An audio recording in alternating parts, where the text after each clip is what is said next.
For years, people have whispered about the new financial system, a silent architecture being built behind the scenes, one that will replace everything we know about money payments and value. While most of the world still argues over prices, charts, and speculation, a handful of institutions have already begun the transition. The system is real. The framework is global, and at its core lies a digital asset designed for speed, neutrality, and liquidity. Its name is XRP. Welcome back to Crypto Equation, where we reveal the truth behind Ripple and the financial transformation that's already unfolding around us. Tonight, we uncover how XRP is connected to the new financial system, why governments and banks are quietly preparing for this transition, and why understanding this now might be the most important financial decision of your life. To understand XRP's role, you must first understand the mission behind the new financial system. The current one is collapsing under its own weight. It was built decades ago in a world without smartphones, without instant data transfer, and without digital currencies. The SWIFT network, created in the 1970s, still moves money through multiple intermediaries, each taking time and cost. Cross-border payments can take days to settle and cost billions in frictional fees every year. For decades, the world accepted this inefficiency as normal because there was no alternative. Then blockchain arrived. For the first time in history, value could move across borders without intermediaries. But Bitcoin and Ethereum, while revolutionary, were not built for scalability or institutional settlement. That left a gap of space for a digital asset that could operate at the speed of light with low-cost energy efficiency and regulatory compatibility. That asset was XRP. Ripple's founders didn't just create another cryptocurrency, they built a bridge between traditional finance and digital finance, between banks and blockchains, between fiat and crypto. This is why XRP is not competing with the financial system, it's becoming part of it. The new financial system being constructed today is not a theory.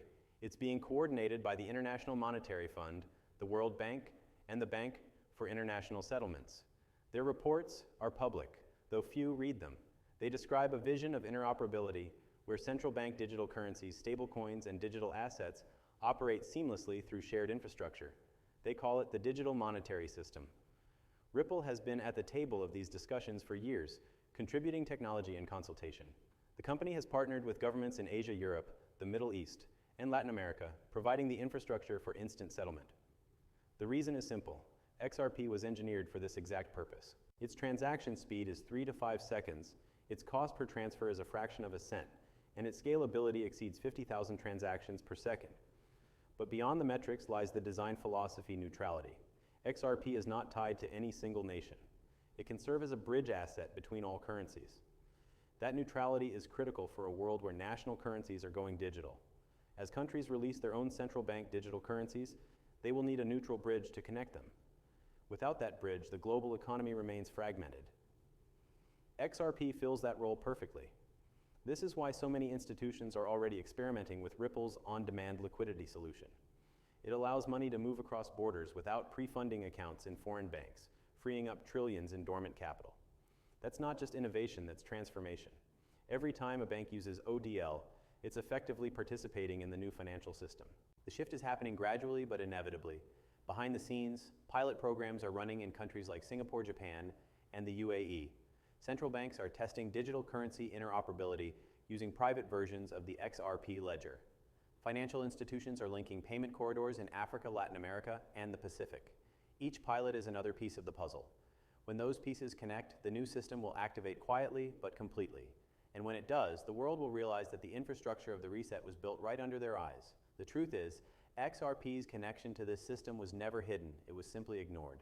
Every Ripple partnership, every regulatory document, every patent points to the same direction. The company isn't building a retail payment app, it's constructing the backbone of digital liquidity. That backbone will underpin everything from remittances and trade finance to decentralized lending and tokenized assets. In short, XRP will become the engine of instant value transfer across the new digital economy. To see how this unfolds, look at what the financial giants are doing. BlackRock, Fidelity, and HSBC are tokenizing real-world assets on blockchain networks. Governments are issuing digital bonds. Global remittance companies are migrating to digital rails. Every one of these systems needs liquidity and interoperability, and Ripple offers both. This is why institutions are preparing quietly. They know that when the reset comes, the bridge asset will become the most valuable component of the system, and XRP is already positioned for that role. By 2026 to 2030, Analysts expect over $20 trillion in assets to be tokenized and traded on blockchain infrastructure. Without an efficient bridge, the system collapses under liquidity fragmentation. With XRP, that liquidity becomes unified. That's the silent revolution in motion. But what will this mean for everyday people? For years, we've been taught that money is controlled by banks and governments, that transactions must pass through gatekeepers, that financial freedom is limited to those with access. The new system flips that model entirely. With XRP and blockchain interoperability, value can move peer-to-peer globally without friction. That means a small business in Nigeria can pay a supplier in Brazil instantly. It means a worker in the Philippines can send wages home in seconds. It means financial inclusion for billions who are left out of the legacy system. This is not just technology, it's empowerment. But while the public sees convenience, the institutions see control. The truth is the new financial system will be both liberating and centralized. Governments will use digital currencies to monitor flows, but they'll rely on neutral bridges like XRP to move liquidity efficiently. This duality is important because it means those who hold the bridge asset hold leverage in the future economy. XRP is therefore more than a token, it's a strategic position in the future of money. The implications are profound. When the world migrates to digital finance, everything connected to liquidity will depend on interoperability.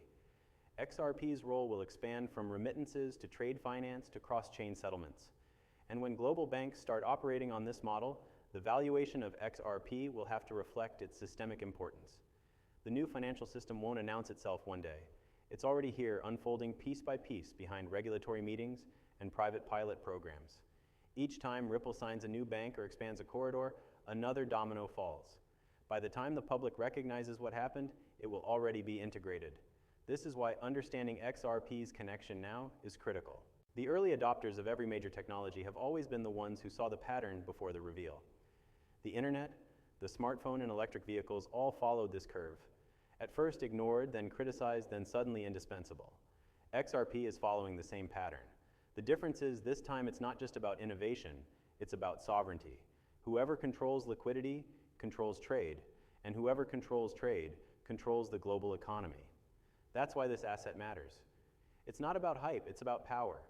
The financial reset isn't a conspiracy, it's a realignment. The institutions that dominated the 20th century are re-engineering themselves for the digital era, and they've chosen blockchain as the backbone. Ripple's partnerships with central banks and payment networks prove it.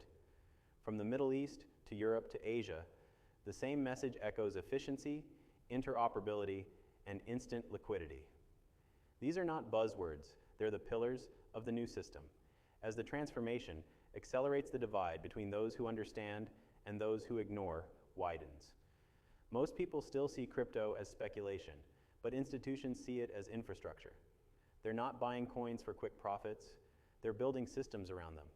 The distinction matters because when a digital asset becomes part of the financial architecture, its value stops being theoretical. It becomes functional. That's exactly where XRP is heading.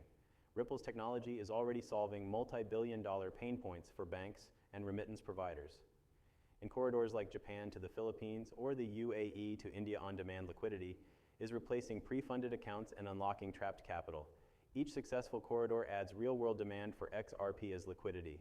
This isn't hype, it's the slow and deliberate expansion of a network that will one day support the world's financial arteries. When analysts talk about the new financial system, they often mention central bank digital currencies. But few realize those CBDCs will need bridges to move between networks. Imagine a digital euro needing to settle instantly with a digital yen or dollar. That requires interoperability and speed. XRP's Ledger is already designed for that purpose. Ripple has even introduced a private version of the XRP Ledger tailored for central banks, so they can issue their own currencies while maintaining compatibility with the public network. That means when CBDCs go live, XRP will be the thread that connects them. The connection between XRP and the new financial system goes deeper than transactions. It's embedded in regulation. Over the past years, the global narrative around crypto regulation has shifted from hostility to integration. The European Union launched MiCA, the most comprehensive crypto regulatory framework on Earth. The UK created pathways for digital settlement assets. Singapore and the UAE are positioning themselves as global crypto hubs. Meanwhile, in the United States, Ripple's legal battle with the SEC became the defining case for regulatory clarity. The court's recognition that XRP itself is not a security marked a turning point. It set precedent and opened doors for institutional adoption.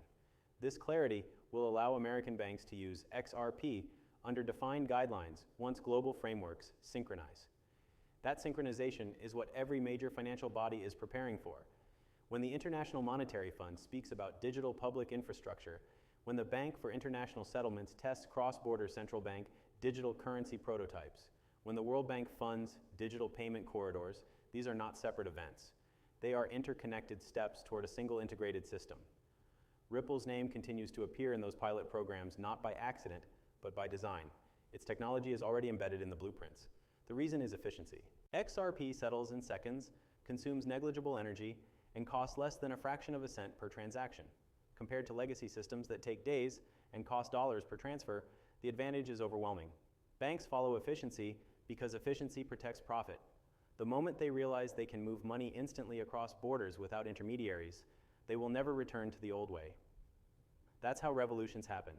Quietly, then suddenly. By the time the public realizes XRP is being used, the system will already depend on it. The signs are visible if you know where to look. Ripple's collaborations with MasterCard and Swift's experiments with blockchain interoperability hint at convergence. Financial giants are not building competitors, they're building compatibility. They know the future of money is networked, and the network effect will crown one universal bridge. XRP's architecture fits that profile perfectly, but the truth goes beyond banking. The new financial system will encompass everything of value, not just money. Real estate stocks, bonds, carbon credits, even data will exist as digital tokens. Tokenized assets will move across blockchains and jurisdictions seamlessly, and each transaction will require liquidity to settle. That liquidity cannot rely on a single nation's currency. It must be neutral, global, and fast. Again, the design points to XRP.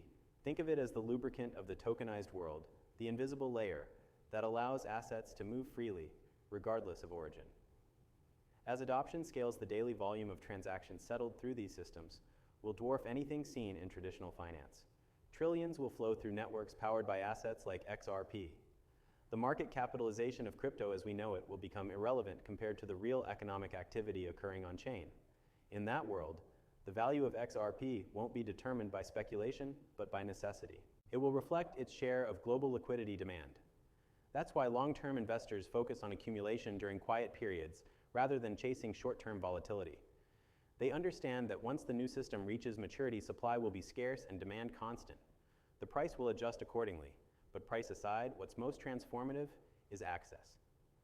For the first time in history, individuals can hold the same asset that powers institutional finance. You don't need to be a banker or billionaire to own XRP. You can own a piece of the infrastructure itself. That is the democratization of finance. It's also why early holders of XRP may one day find themselves in a position of unprecedented leverage. As the system grows and XRP becomes indispensable, those holdings will represent ownership of a global utility. The implications are immense. Imagine the Internet of Value where money moves instantly like data across the world. A business in Kenya paying a supplier in Germany, a student in India receiving tuition funds from Canada, a company in Japan investing in tokenized assets in New York. All of it seamless, instant, and borderless. That's the system being built, and XRP is the bridge that makes it possible. Yet while technology advances, the narrative remains hidden. Mainstream media rarely discusses this transformation because it undermines the existing order. The legacy banking structure thrives on complexity and delay. Ripple thrives on transparency and speed. These are opposing philosophies, but history shows that efficiency always wins. When the automobile replaced the horse carriage, no law could stop it. When the internet replaced fax machines, no regulation could slow it down. When instant liquidity replaces slow money movement, nothing will reverse it. The adoption curve is inevitable. The only variable is timing, and all signals point to the same horizon. Between 2025 and 2030, the digital monetary system will emerge publicly. Nations will launch interoperable CBDCs institutions, will finalize tokenization frameworks, and Ripple will sit at the crossroads connecting them all. XRP's role will evolve from bridge asset to backbone. It will no longer be a question of if banks use XRP, but how deeply it's integrated. For those who understand this now, the next few years are about preparation. Accumulate knowledge, monitor adoption, study the macro shift, and position accordingly. Because once the new system is live, opportunities to enter at today's valuations will vanish. Every technological revolution creates a moment of disbelief before acceptance. Right now, disbelief dominates. But as results become undeniable, recognition will spread rapidly. When that happens, XRP's transformation from misunderstood token to cornerstone of the new financial system will be complete. This isn't just the story of a cryptocurrency. It's the story of a paradigm shift. The world is rebuilding its financial architecture for the digital age, and XRP is the blueprint they're following. The truth is hiding in plain sight. Every institution building toward instant liquidity, every government exploring interoperability, every headline about tokenization is another signal that the future is already written. XRP is the connection point between the old and the new, between fiat and digital, between nations and neutrality. When the new financial system activates XRP, will not just connect it, it will power it. And those who recognize this truth before the world confirmed it will be the ones standing on the right side of history. This is Crypto Equation reminding you that revolutions are not events, they are processes. The process has begun, and XRP is the heartbeat of it. The early adopters of every major technology have always been the ones who saw the pattern before the reveal. The internet, the smartphone, and electric vehicles all followed this curve. At first ignored, then criticized, then suddenly indispensable. XRP is following the same pattern. The difference is this time it's not just about innovation, it's about sovereignty. Whoever controls liquidity controls trade, and whoever controls trade controls the global economy. That's why this asset matters. It's not about hype, it's about power. The financial reset isn't a conspiracy, it's a realignment.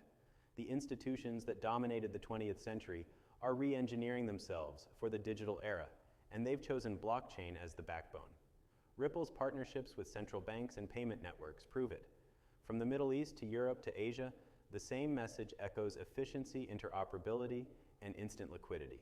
These are not buzzwords, they're the pillars of the new system.